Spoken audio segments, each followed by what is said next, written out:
Bienvenue sur d'ici TV. Comme chaque week-end, nous sommes sur le terrain. Et quel terrain aujourd'hui? Nous sommes avec Pascal Labbé, berger, dans les alpages de Réautier, en hauteur au pied de la tête de Votis, en surplomb sur le Queyras, le pays des écrins.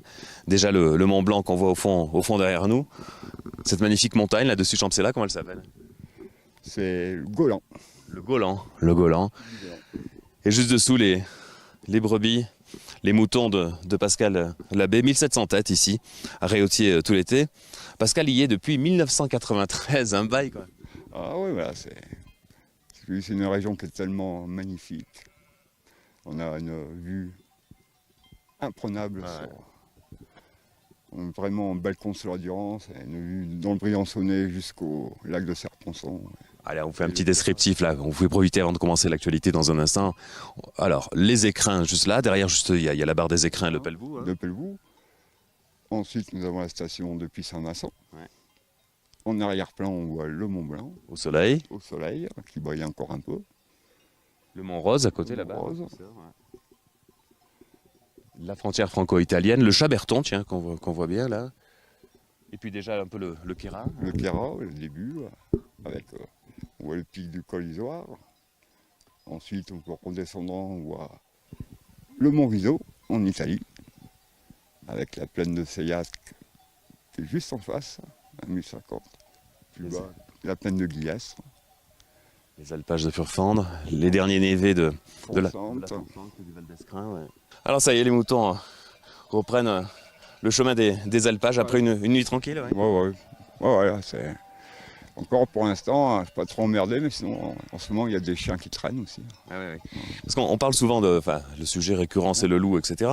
Mais il n'y a pas que le loup, hein, il y a les chiens errants qui font des dégâts aussi. Ils font des dégâts aussi. Là, on a 3 chiens depuis le mois de mai qui traînent. Et, par contre, ils font du dégât sur le chevreuil et sur le chamois. C'est combien de têtes là? Il y en a un peu moins de 1700. C'est pareil d'avoir l'œil sur 1700. Oh, c'est... On a 1500, 1700, 800, c'est toujours pareil. Hein. Depuis 93, vous êtes là. Ah ouais. Chaque été, combien de temps? 4 mois à peu près. Mi-juin, fin octobre. C'est votre montagne? Depuis 93, c'est mon petit jardin. Les brebis viennent d'où? Elles viennent de la région, Réautier. Plutôt d'en bas, ouais. Saint-Clément et le plus loin, c'est Saint-Sauveur. Alors là, vous avez passé l'été à 2004, là, au pied de la tête de Votis, là, avec les bons moments, les moins bons aussi, quand il y a quelques orages, là, les soirées d'Overtoland ou les journées longues. Non? Les journées longues, quand il pleut, c'est toujours... les brebis courent plus, elles peuvent être trempées. On marche avec vous, Pascal Labbé, si vous voulez, un petit peu.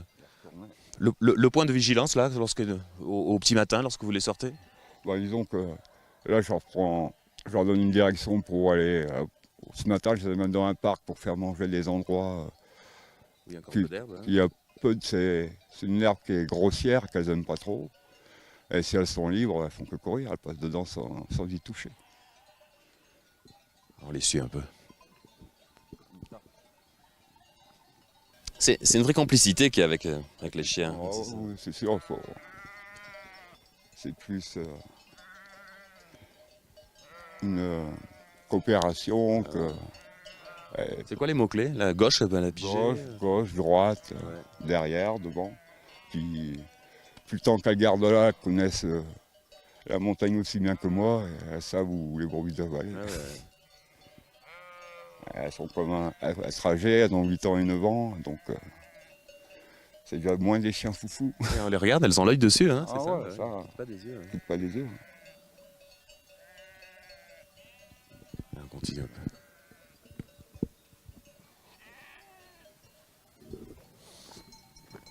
Qu'est-ce qui vous a fait décider de quitter en 93 la Picardie pour revenir comme ça à 2004 passer l'été? J'ai quitté la Picardie bientôt.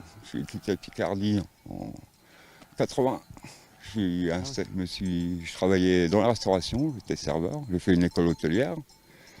Et je suis venu travailler du côté de Feurs, dans la Loire.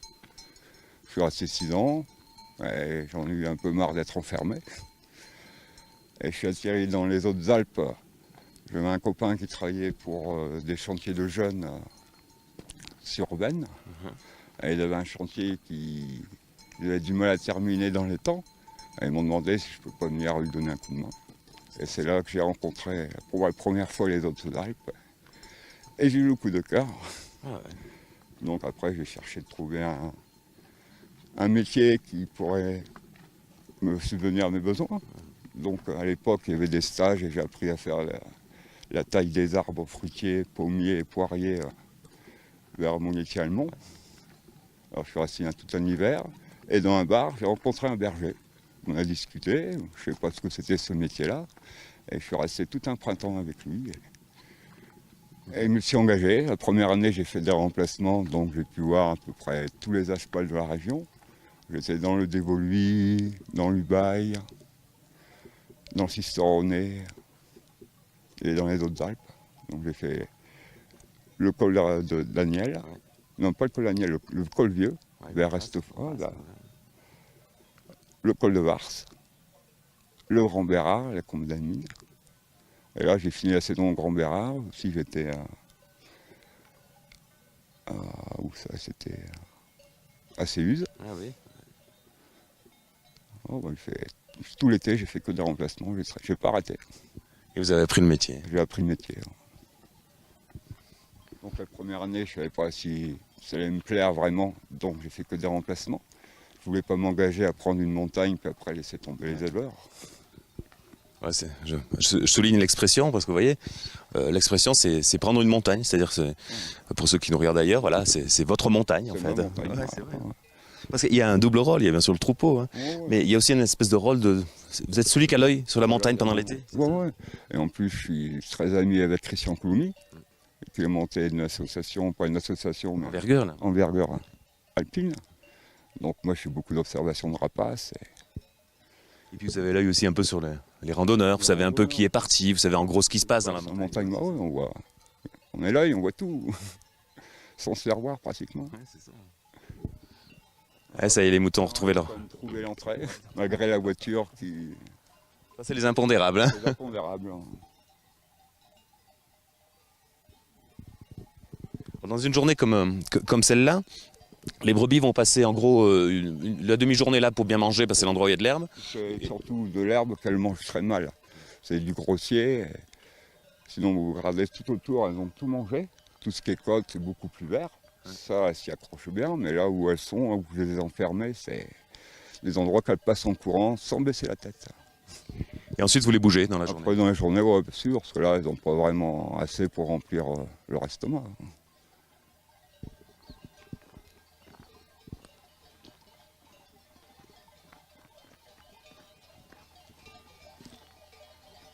Super.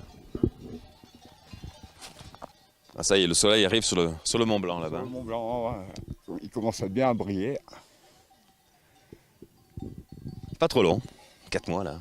Oh non, Et franchement, il n'y a pas des moments où vous dites, oh, ça passe à une vitesse. Ah, puis moi, je suis dans un endroit, c'est le rêve.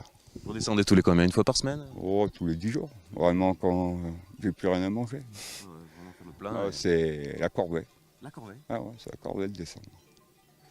Alors là, je vous laisse admirer le panorama, on va vous expliquer un petit peu. Au fond, bah, le Val d'Escrin, oui, ça va. Oh, ouais. C'est ça, la Ponsante. Hein. La Fonsante, ouais. Ponsante, Ouais. Il y a le montée du col de Vars, la station de Réseau. nous, Résoul, derrière la station de Vars. La vallée du Bail déjà, on voit le sommet là-bas Du Grand Bérard. Le Grand Bérard, ouais. Ah, Si on regarde en bas, alors. après, le Parpaillon. Ouais. Ah oui, déjà, ouais. Ah, ouais, Parpaillon.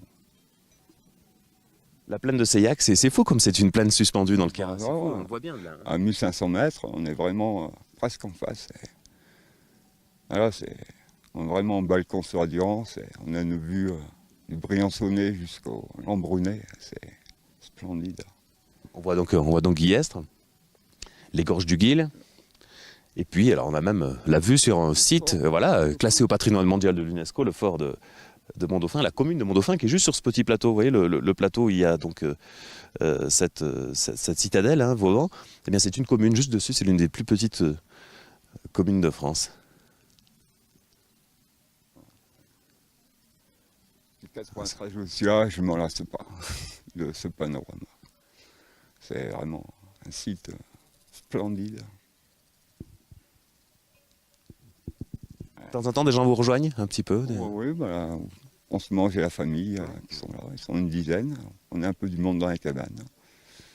Voilà, bah, j'ai ma sœur, ils sont de la région parisienne. Ils habitent dans le 93, dans la mairie des Lilas. Ouais, ça tranche. Ça tranche. Ouais. Après, j'ai ma nièce, ils sont à Annecy. Donc, ils sont déjà plus habitués à la montagne. Voilà. Et lorsque l'hiver arrive, là, ou à l'automne, dès que vous descendez les bêtes, vous partez sur quoi? Bah, disons que moi, après, j'ai des ruches. Donc, comme là, je vais bientôt descendre pour récolter le miel. Quel endroit elles sont? Du côté de Hatt. D'accord. Ouais, je suis dans le 04, mais limite Vaucluse. Dans une petite commune, ça s'appelle Sainte-Croix-à-Lose. L'hiver, vous le passez là-bas? Ouais, l'hiver, je passe là-bas. Pour les fêtes, je remonte dans le nord voir la famille, voir ma mère. Je commence à être âgé, donc je ne peux plus trop se déplacer. Sinon, le printemps, au printemps, je m'occupe de mes ruches. On comprend mieux ce que nous a dit Pascal tout à l'heure. Quand on est là, on n'a plus envie de descendre, c'est une corvée de descendre. Je suis toujours... Il y a plusieurs catégories de brebis, Pascal, là. Oh, oui, il y a plusieurs races. Certaines vont annuler, là, bientôt? Oui, bah, elles vont annuler les premières à partir du 10 septembre. Donc, ils vont venir trier celles qui vont annuler vers le 1er septembre. Pour éviter d'avoir un peu trop d'agneaux en montagne. Alors ça rejoint plein de sujets, ça, Pascal. C'est-à-dire ces brebis, quand vous passez 4 mois avec elles, sans dire que vous les connaissez toutes sur 1700, mais vous avez un... Enfin, voilà, c'est vous qui en êtes le responsable, donc il y a de l'affection, quoi. Ouais, et puis de toute façon, sur 1700, on voit à peu près toujours les mêmes. Toujours à peu près les mêmes qui sont plus gourmandes, qui sont plus filoudes, qui vont essayer de nous échapper. Et après, il y a celles qui sont vraiment gourmandes. Celles-là, elles traînent avec leurs agneaux. Le troupeau est déjà pris au moins 500 mètres d'avance, que les autres, elles sont toujours derrière en train de manger. Et c'est souvent les mêmes. C'est toujours les mêmes. Il y a des carafons différents.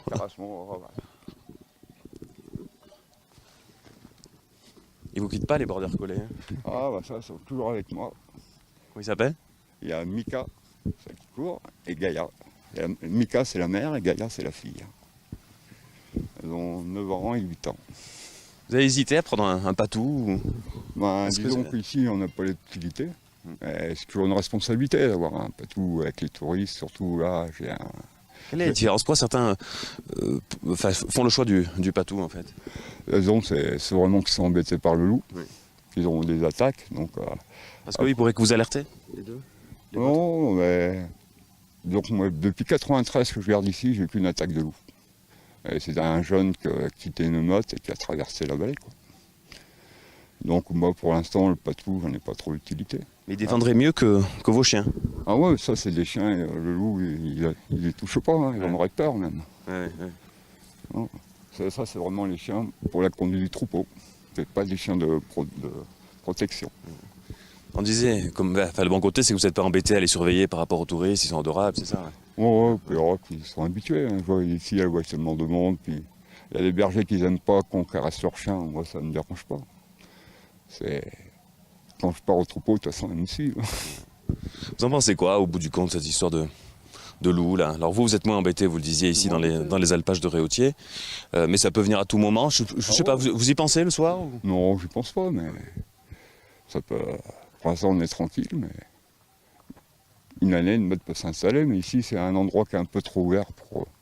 Et en gibier, pour l'hiver, il n'y a pas grand-chose, quoi. Alors on dit à cette occasion qu'il n'y a pas que les loups, hein. Il y a les chiens errants aussi qui font des dégâts. Et même les chiens errants ils prennent même plus de dégâts que les loups, parce que quand ils attaquent un troupeau, ils vont mordre les bêtes n'importe où, sur les gigots. Et Enfin, les propriétaires des moutons, les éleveurs en bas, on peuvent plus de cette histoire de loup parce qu'il y a des attaques un peu de partout, même si ici vous êtes un peu privilégié. Vous dites quoi, vous, au bout du compte? Vous dites, faut faire avec? Ou vous êtes plutôt dans la posture de beaucoup de monde, disant, pourquoi on s'embête avec ce problème? Disons que le problème, c'est qu'ils l'ont mal réglé dès le début. Dès le début, on aurait fait des tirs de défense. Le loup, après, saurait méfier d'approcher trop des troupeaux. Mais bon, même maintenant avec les parcs de protection, les chiens de protection, encore dans les endroits où les meutes sont bien établies, le loup il commence à comprendre qu'il ne faut plus trop approcher les troupeaux et se rebat sur la sauvagine. Mais le problème, c'est les loups qui quittent les meutes. Et là, avec leur problème de tir de loup, ils vont tuer n'importe quel loup. Si tu as un mâle alpha sur une meute qui est établie, qui ne fait pas trop de dégâts, c'est les jeunes qui vont prendre le pouvoir et ils vont recommencer les attaques. Si un jour on vous dit, alors voilà la bonne solution, c'est on vous donne un fusil, vous êtes berger, et débrouillez-vous, vous avez le droit de les tirer, ce que souhaitent pas mal d'éleveurs.